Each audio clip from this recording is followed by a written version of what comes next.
أشار الأمين العام لحزب التقدم والاشتراكية في المغرب محمد نبيل بن عبد الله إلى تصعيد جزائري غير مسبوق، وأن وجود المغرب مهدد إن ضاعت الصحراء. وأضاف بن عبد الله أمام شبيبة حزبه في العاصمة الرباط أن الجيران لهم نوايا سيئة تجاه المغرب، فيما برزت في الآونة الأخيرة مشاكل جديدة مع فرنسا، وربط ذلك بالسيادة الوطنية ورغبة باريس في الاحتفاظ بمواقع تقليدية تلعب فيها بين المغرب والجزائر.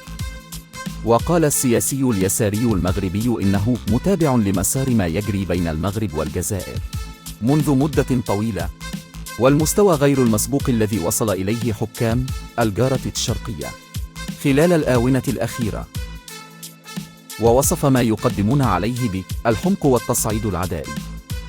ودعا إلى ضرورة الاهتمام بملف الوحدة الوطنية، قائلاً إن المغرب لا يساوي شيئاً دون صحرائه، ووجوده مهدد إن هي ضاع. واعتبر أن ما مكن المغرب من الحفاظ على الصحراء هو قوة الجبهة الداخلية ولحمتها،